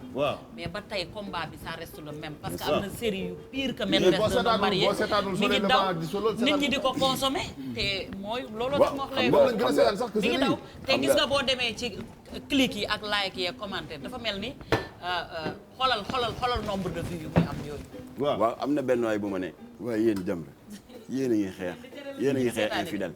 te vues yaa ngay jolli man foofu laa doon ñëw Ndiaye foofu laa doon ñëw Cheikhouna ma ne ko attention yéen waa presse bi yi posé question boobu kan ngeen fi dàkkantale woon l'insulteur public numéro 1 Assane Diouf ma ne ko waaw Assane Diouf ku ko ëpp ay vues mais ça ne veut pas dire que la muy def Sénégalais yi bëgg nañ ko c'est-à-dire ñun Sénégalais yi dañu am benn feebar muy dañ kump bu ñu nee Assane Diouf a ngay saaga Macky Sall ndey mu ngay saaga Marième Faye da ngeen xaaral ma dem denc ko yow tamit nga ne xaaral ma dem dañ kumpa ça veut pas dire bëgg nga saaga Sénégalais ñàkkul teggin ñàkkul kers waaye dañ kumpa ku ne bëgg dañ kumpa mu am 1 million de vues Ndiaye man foofu laay ñëw parce que boo xoolee ne gis nga ñoom est-ce que duñ changer méthode parce que changer méthode bi mooy tey ab Aziz mën na toog bind scénario ne maa ngi koy tudde kenn moomu ma waaw def ci lu ma neex c'est sûr que ne Jamra dina wax parce que pour man dañuy xaw a tourner vision yi ñu dem seetaani loolu parce que sénégalais lu ñu muur Loolu lañ ak bëgg. bu ko kenn xool dafay dañ wax compagnie na la ko léegi waaw donc loolu noonu extra defal promotion gars yi tey mën bu ngeen changé woon méthode dem seeti directeur programme yi woo producteurs yi comme ni ngeen demoon seeti kilifa diine yi ngeen toog nga ne kaa la ñu waxtaan waaw excès scénario bi parce que gars yi léegi dañuy wax loo en fait voilà waaw dañu bëgg ngeen mais wax tey ko mu jii am pour buzz. bëgg buzz waaw tey Sénégal dañu gis comme day bëgg def clip sax fuite ay photo comprendre nga wala di benn génn série Pour ngeen dañ wax. ko def parce que sûr que dinañ xam ne Jamra day attaqué Mais, rek moo taal na El série bi yéen a ngi xalaat tamit def beneen bul méthode fàtte ne c'est un couteau à double tranchant. c'est-à-dire ku def sa ñu bon. nga ne xaaral ma jàllale ko mais comme que kenn affaire gi amagul buzz xaaral ma jàll épisode bu garaaw. Jamra dana wax. waaw ana business du sexe. ñetti épisode la def rek daanu màbb. yow jigu leen de. mais boobu excès technologie bi doxee woon na nii temps yooyu business du sexe c'est 2010. wala fajiri arrêté nañ ko. 3 yu épisodes bees yi di daw actuellement ñëpp di ko seetaan. waaw muy daw ci série yi ban taxawaay ngeen ci am. alors yu bees yi. ñun li ñuy xaw a déplorer au niveau du CNRA parce que ñu ngi déposer suñu plainte te maa ngi leeral ni ren combat bi Jamra n'est plus seul nous sommes 48 co-plaignants te yàlla dimbali nañu ba fexe nañ këru diine yëpp mu am au moins kenn ku fa jóge kon am nañ ñaar ñu jóge Touba muy sëñ Bassirou Mbacké Cheikh Astou Fall di jarbaatu sëñ Muntaxa di sët ci maam Cheikh Ibra Fall dafa tollu Touba woo ma Maxtaar ma ne ko am maa déposé go plainte ma ne ko déposé ma de mu ne maa ngi ni Touba laa jóge ñëw Dakar bu ko déposé te si ñëw ma ndax ñun ñëpp war a bokk naqar wi alors maam Cheikh Mbacké Khadim Awa Ba président AIS signé na côté Tivaouane y a le grand moukhadam de Rufisque imam El Hadj Aliou Dia président de l'ONG Daral Quran signé na toujours Tivaouane y a sa naataango bi nekk 7TV Mamour Fall mooy animé le desk religieux c'est le président de la convention nationale des jeunes Tidianes signé na Ndiassane noonu Thiénaba Niassène Layène famille Omar on est 48 kon loolu dafa am solo pour ñu xam ne lii du waxi Jamra rek du Jamra dafa bëgg histoire waaye indignation bi moo yaatu moo général alors ba mu ñu recevoir le 6 ñu jox ko plainte bi sëñ Bassirou ne ma jox ko ma ne ko du ma ko def yow doo fi ne di kilifa di doomu kilifa ak li nga représenté ci ëttu ci Ahmadou Bamba may pànk lu ne damay jiite délégation du ma ko def kon jiitul ma topp sa ginnaaw ñu jox ko plainte bi moom moo ko teg ci loxo Babacar Diagne recevoir nañu 2 heures de temps 2 heures de temps yi comme tribunal dañu def un plaidoyer wax ni ñun nous sommes pour que série les producteurs de série état di leen jàppale la production audiovisuelle doit être non seulement encouragée mais soutenue parce que dafa nekk un puissant outil d'éducation des masses waaye à condition muy viser une finalité humaine et sociale positive ñu jox ko kaaw daaray ko ci ñun participer nañu ci scénario Cheikh Tidiane Diop ba mu def sur la drogue moom moo am woyof gu day ni ba mu ko bindee te dafa inspiré wu ci drogue yamba benn long métrage d'1h30 daal di woo Latif ne ko daal dama ko bëgg a adapté au petit écran en 10 ou 15 épisodes waaye comme que dafa sensible te yéen Jamra lu muy bon am ngeen expérience ci wàllu xeex drogue bu ma amul dama bëgg ngeen wax ma foo leen ne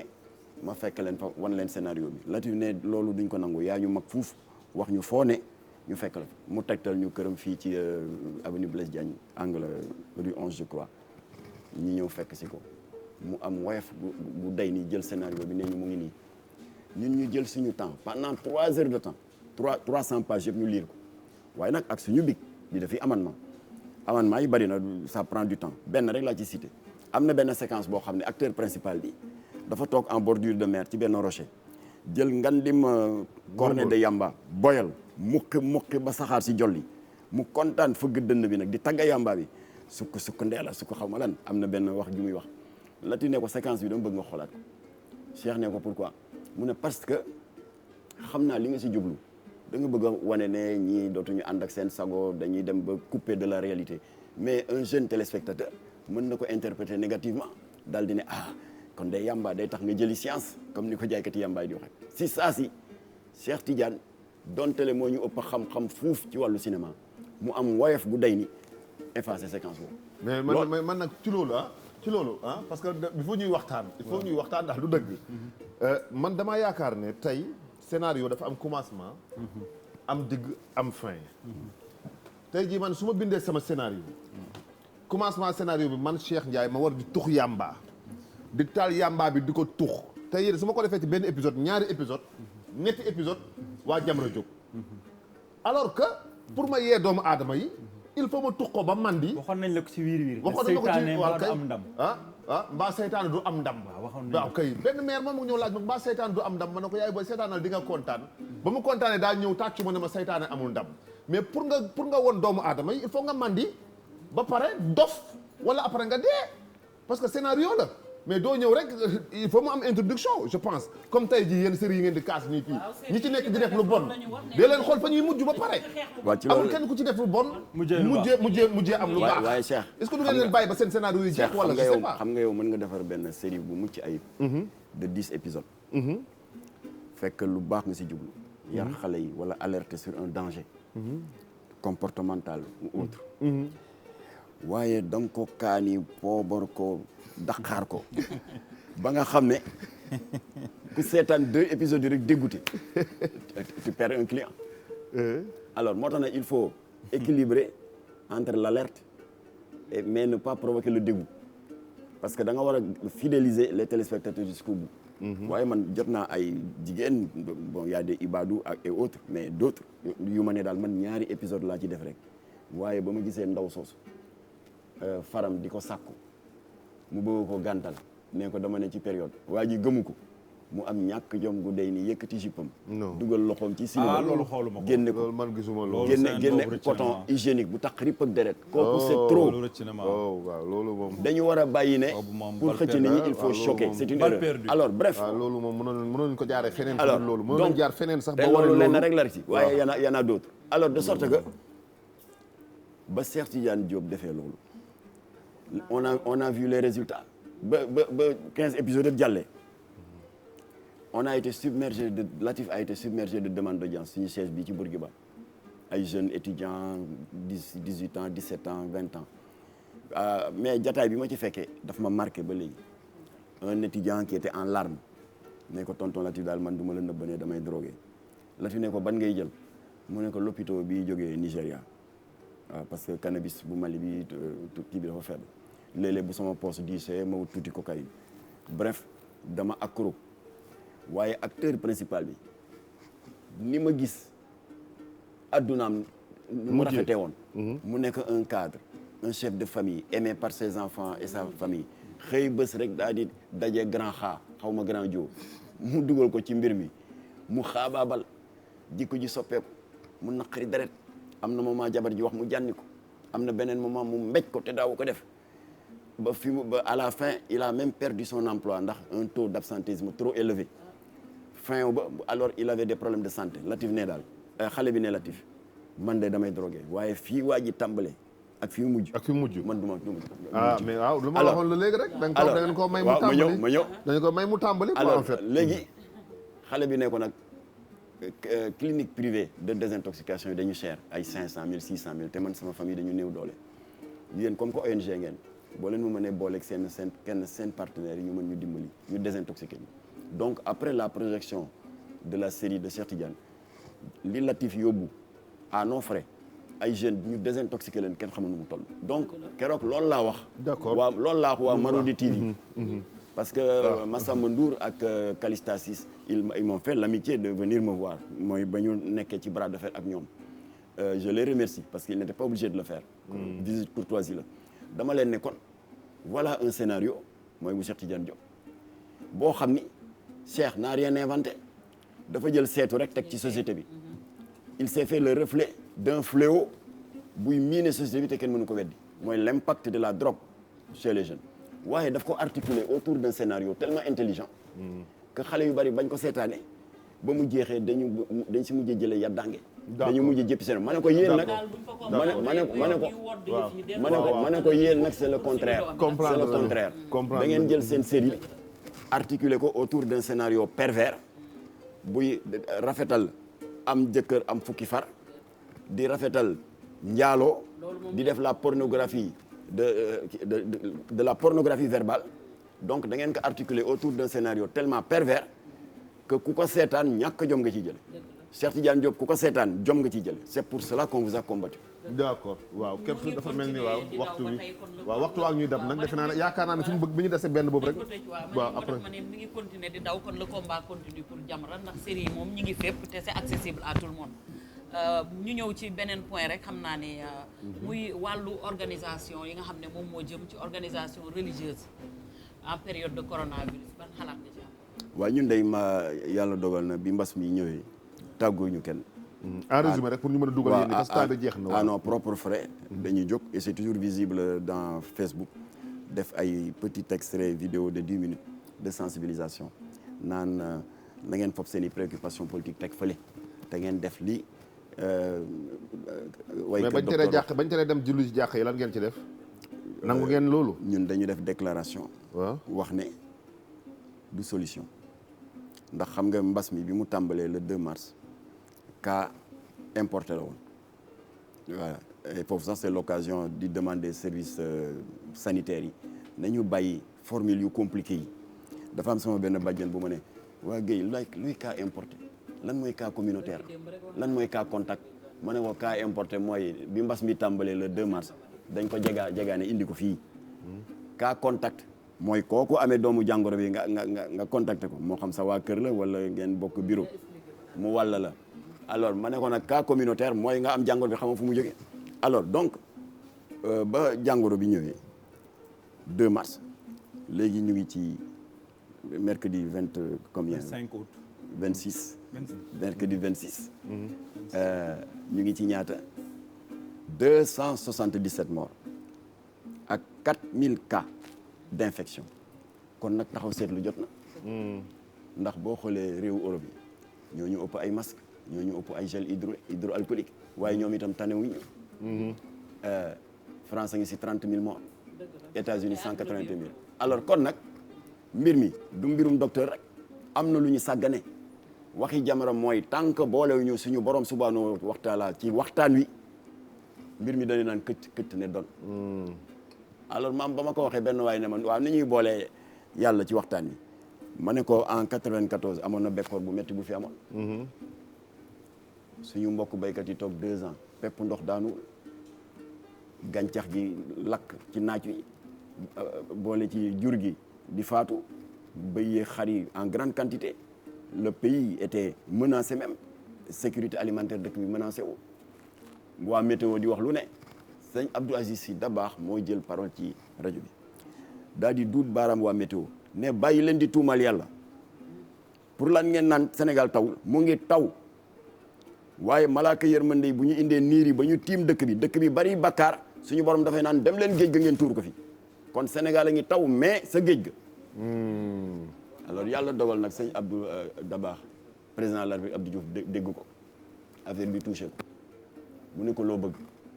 mu ne ko dama bëggoon li suñu borom wax ñu jéem ko rek boo tooñee tooñ ba tar ba mu mujj nekk lorange ci yow suñu borom ne boo dellu mu tubal mu ne ko kon boole naa la ak Madiang Khary Dieng le ministre de l'intérieur mu dem ci Madiang Khary Dieng ñu waxtaan Madiang Khary Dieng génn def benn arrêté ministériel ne pour 72 heures nañu tëj baar yi tëj cinéma yi tëj arène lamba yi tëj stade yi ñëpp dem ñaan yi en attendant na jàkk yi fees na église yi fees ñu daal di tàmbali 8 heures istixfaar yi dal salatul fatiha dal xasaat yi di daw dégg nga jaatul kamal yi di dal te sëñ Abdou dafa ne kuy ñëw na nga seet sa yére ba gën a toroxlu bul sañse yére ba gën a toroxlu nga ñëw ko ca jàkk avant taw bi ñëw waaye dañu tàmbale 20 heures balaa minuit asamaan si toogoon 2 ans tawul ne yuréet ba fajar keroog laa dégg keroog laa dégg pour la première fois la notion d'inondation maanaam ñaan bu nangu ba mu mujj sonal borom kon nag yàlla jafa nekkoon en 94 moo ne fii ci corona bi tant que Macky Sall président Macky Sall ñu ngi lay ñaan booleel yàlla ci waxtaan wi parce que depuis lors ñu ngi gis yow ministre de la santé yéen a ngi wax waxi cas communautaire cas contact cas nangam ñu jógee le 2 mars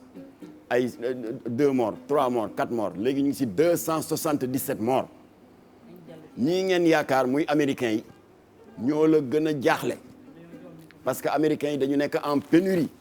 de matériel respiratoire ba Poutine bu Union soviétique moo leen xettali kii nu mu tuddati président américain bi di waaw Trump di rëy lu naan waaw ñaata la mu ne du ma la ko fayeeku dama la ko dimbale parce que c'est humanitaire France mu ngi ci pénurie de masques ba chinois yi ñoo leen xettali Italie dañu nekk ci pénurie de médecins il y a 150 médecins yu corona bi yóbbu ba dañu mujjee des médecins cubains keroog ndeysaan dama leen gis France 24 am fierté parce que ay médecins yu ñuul kuk comme ñun wàcc di xettali blanc yi leen daan toroxal démb kon ñoom seen bopp jaaxle nañu nañu bàyyi di yaakaar ci Europe te ñu yaakaar ci yàlla suñu borom moo wax ci téeram bu tedd bi wattaqu fitnatan laa tusibanna allazi zalamu minkum xaasa na ngeen moytu natt boo xam ne bu ma koy teg ci seen kaw du yem rek ci bopp ñi tooñ kontaan nañu waxtaan wi neex na waaye damaa defe ni ñun ak moom suñu waxtaan dafa yemul ci benn émission. dina ñëwaat c'est dommage c'est dommage c'est dommage parce que sénégalais am na yu bëri ñu xaar parce que imam Mahmoud Dicko waaw dañ fa war a dem waaw kay moo tax malheureusement man defoon naa ne ba may wax ak Chérif Dia alors loolu c'est important jokkoon nañu ak moom téléphone te dinañu dem Mali wax ak moom da ngaa jël temps bi yëpp bu ñu laajee benn question nga tontu ko te kilifa nga mënuñ laa dagg loolu rek la daan mais war nañ toog lu bari non c'est waaw léegi xanaa après bu ñu waroon nañu wax léegi ñu dañuy tàggoo après ñu bàyyi la corruption dans la magistrature yooyu yëpp sore woon naa ko non dëgg la waaye nag amul problème dañ koy programmé waat yoon yemul ci benn mais dañ la jox benn nga tëjee ko incha allah rabbi le temps que ñun ñu tàggoo ñu jox la yow nga tëjee loolu ñu dem mais dañ koy programmé waat bii di ñëw parce que yi ci des bëri na yi ñor sénégalais yi du yi ngay wax de du magistrat yeeg du nangam ay kaaw rangu yee ngi fee ak yeneen cas doomam bu disparaître nag man yooyu man laa gënoon mais amul benn problème jël suñu temps bi yëpp donc banque Alaaji Sall voilà ñu tamit ngoonal bi dee leen joxe parole yi dégg ngeen ñun ci lañu bokk waaw dee leen joxe parole yi rek dee leen joxe parole yi da nga bëgg ñu xeexoon fee waaw déedéet dee leen tasaare parole yi dégg ngeen bu beneen ngoonal bi ñun tamit bokk nañ ci ñu yàlla waaw ok waaw ñun ñu comme que jox nañ ñu parole ñu gërëm rek ñu ñooñu kii Modou maa ngi lay gërëm ci lunette yi Modou lunette maa ngi lay gërëm bu baax ci weeru myope yi moom nag ma nga nekk Ponty Modou lunette c'est Serigne Modou en face impôt et domaine ca Ponty day def ay verres yoo xam ne ay progressif la simple xam nga di def ay lunettes de soleil ba ci ordonnance moom professionnel lu lunette la wax dëgg yàlla mi ngi toog di ñu seetaan Modou ñëpp gis nañ la ci dégg nga maam xarañ gi nga xarañ ci lunette man boog gis naa ko ak ñeneen numéro de téléphone am di 559 01 77 Modou nag del fay kii bi dégg nga jàllale biñ lay jàllale jërëjëf kon nag Modou lunette chez Serigne Modou Diop ma nga daal en face impôt et domaine jaajëf Modou képp si yaa ci waaw kon donc ñu ñëw ci man ma gërëm Baye Modou waaw Baye Modou waaw sponsor yi wax nga dëgg maa ngi gërëm Baye Modou tamit li ma ñëwal nii ci kii bi ci Touba gi sponsor yi aussi ñuy gërëm waa Touba gaz mi nga xam ni depuis 2013 ba léegi ñoo ñuy gunge muy gaz yu nga xam ni vraiment am nañ sécurité vraiment ñu certifié leen ISO maanaam norme yi gaz di dawee bitim réew norme yooyu lay dawee fii ci Sénégal gii du dëgg ñu yàgg ak ñun lool mu am sécurité sakkan lool du taal kër du kii waaw seen invité yi bu ñuy ñibbi mën nañu yóbbaale gaz waaw ak ndoxu sewo bi kii nii defe naa ni mooy ndoxu màggal Touba gi Touba ngi ñëw de cherul am na quantité bu ne te it dañoo dem ba fi nga xam ne fa la ndox gën a neexee ci Sénégal ñu def fa usine bi sell na léger na vraiment neex na lool te it li ñu ci gën a ñor mooy ay doomu réew mi ñoo ko ibbi ci réew mi ay doomu réew mi ñoo fay liggéey donc kii mooy sewo ndox mi xew ci jamono ñu gërëm nag Ousmane mi nga xam ne mooy Ousmane lébu borom yoof xam nga lébu daa yàgg am jom waaw lébu daa yàgg am ngor moo tax yamuñu ci géej gi rek léegi lébu yaa ngi ci gâteau yi Ousmane moo def lii def naa ne numéro téléphone am doomu aadama yëpp xam nañ ko joxe nañ ko fi guddi joxe nañ ko fi bëccëg gâteau yi neex na lool vraiment Ousmane le grand pâtissier lébu mari madame Ndoye di gërëm Awa Ndindi Juice borom Ndindi Juice waaw di doomu sëñ Abdou Karim borom Makarimul Axlaa waaw kay moo ko bàyyoo dafa bàyyoo dafa bàyyoo Baye Karim waaw Baye Karim mooy bàyyam ba ko bàyyoo waaw da ko bàyyoo jus mi neex na am na di karasol la tey karasol la indi da xam ñam ne nga karasol verte bi dafa bëri waaw waaw karasol li muy faja bari yii torop man dama koy daan jàpp forme bisaab bi aussi xam neex nga na lool ak bisaab beeg bisaab bi aussi donc nice nindi juice moom jar naa daw ndindi fi nga jàpp baax na bu ko bàyyee te jig na la dëgg la Awa Mbaye yow waaw maa ngi remercier bu baax Laama boutique nekk foofu leen ci marché HLM waaw wax naa leen ko ku ne xam na ko ci guy gi moom nag dafa indi lu bees xam nga temps yaa ngi doon gis ci mbedd yi panneau yi ñu defoon nga gis ñuy publicité benn basin bu bees nga gis ñu taxaw sol ko donc bii gis naa dafa tableau mel bi voilà basin la mais dafa mel ni soie ak coton waaw doo yëg tàngaay bi mu nooy nepp donc moom moo am exclusivité basin la bu bees bu ñu andi moom Laama waaw moom Laama fu moom mu moo ne ko andi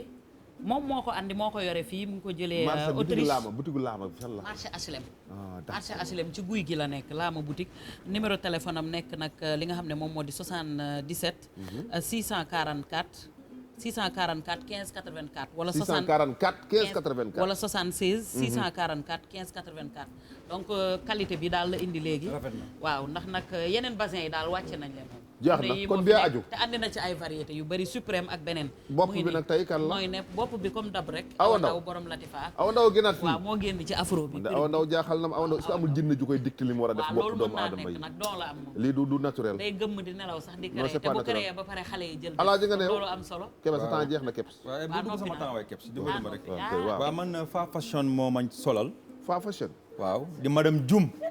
ah waaw madame Dioum mbër samp na ndëndam si Ndëndam? géew bi de maawo ilaha ah illallah bisaan ba réeyi ah waaw téléphone am di 77 724 01 08 waaw moom waaw, madame donc- madame Dioum madame Tafa Bonavita nag yoon boonte woon na ma ci yéen waaw Vita waaw waaw den ci ñëw waaw madame waaw. Dioum xam nga lii waaw consommé Non, rafet na. consommé local rafet la na rafet na ah bii di ñëw nii bii di ñëw moo gën a garaaw dama koy sol de ñeetal ma lii bii di ñëw nii lii laay sanse Samba Kende borom Bonavita moo ma defal nii xam nga nag Samba Kende jinne bu bëggee daxaar ku yëg daanu moom bàcc bu jógee ci sanse rek gis nga lii maawal waneen lii yow lii laay sanse bii di ñëw nii kenn de bii moom dama ko kër ga laa koy sol bii nga ma génn Bonavita dafa Macha wàcce en ça waaw dóor na mbaam bi waaw waaw dafa defaraat boutique bi ba wàcc ci yu bees tàkk moom Samba Kende dafa xaaj boutique bi defaraat ko bandi am na la mu xale dafa defaraat boutique bi bandi la indi yoo xam ne moo gën a kawe yi mu indi woon oxo moo gën bandi a la kawe yi mu indi woon bandi la dafa yàgg ci Bonavita. wett bi kilifa gi waaw. ñu jox la nga tëj nag léegi am nga 3 minutes nag ñu dem ak moom waaw man day waa ngoonal ñoo ma dalal tey comme que yéen tudd ngeen seen i sponsor waaw waaw man tey yéenay samay sponsor ah ku la sansel kon nag wax dëgg yàlla kontaan nañu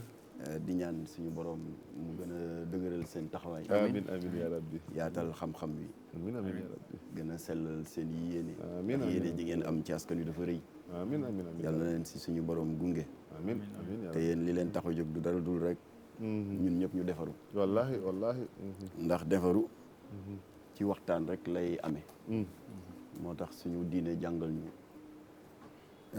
addiinu nasiha nee na diine moom laayante biir rek la ak mottalinte ndax ala kulli alin kenn si ñun matul kon nag ñu ngi ñaan suñu borom suñuy wasila yi nga xam ne ñoo ñuy fàttali régulièrement xaalalaahu yàlla nee na xaala rasulullah yonent bi nee na suñu wasila yooyu yëpp nga nekk Touba ak Tivaouane ak Ndiassane ak Thiénaba ak Niassène Medina Baye Layène famille omarienne yàlla na seen yàlla na suñu borom ñor di seen i fan may leen wër te saxal leen ci kanamu njaboot gi ba mu yàgg lool amin ya rabbi ñu delluwaat di ñaax askan wi rek nañu respecté suñu kilifa diine yi bu ñu leen boole ci débat terre à terre yi yàlla leen teg fa ñu ne ku ci nekk ci ñoom yaa toogal ka nga xam ne moom la yàlla yónni woon ba mu rëdd yoon te kooku yàlla yónni woon ba mu rëdd yoon Seydina Mohamed la fi toogal comme que jëmm yooyu dem nañu kon ñii fi toog tey ñoo fi toogal si Amadou Bamba Seydi Hadji Malick Sy Baye Niass Baye Laye ku leen ormal Bamba nga ormal si Amadou Bamba Baye Niass Baye Laye ku leen ñàkkee teggin jëmb yooyu nga ñàkkee teggin kon yal nañu yàlla xiir ci respecté suñu kilifa diine yal na yàlla yokk seen i fan amin ya rabbi dëgëral seen i martaba amin ya rabbi yal na yàlla daxal réew mi seytaane amin ya rabbi yal na yàlla def jàmm ci réew mi amin ya rabbi te laxal ñu Sénégal fu yàq yeggul amin ya rabbi asalaamaaleykum wa rahmatullah aca boobu ñu def ñaan billahi mina sheytaani rajim bismillahi rahmani rahim alhamdulillahi rabbil alamin arrahmani rahim maliki yawmi din iyyaka na'budu wa iyyaka nasta'in ihdina siratal mustaqim siratal ladzina an'amta alayhim ghayril maghdubi alayhim waladdallin amin اللهم صل على سيدنا محمد للفاتح لما خلق والخاتم لما سبق الناصر الحق بالحق والهادي الى صراطك المستقيم وعلى اله حق قدره ومقداره العظيم ان الله وملائكته يصلون على النبي يا ايها الذين امنوا صلوا عليه وسلموا تسليما صلى الله تعالى عليه وعلى اهله وصحبه وسلم تسليما سبحان ربك رب العزه عما يصفون والسلام على المرسلين والحمد لله رب العالمين. jërëjëf waay.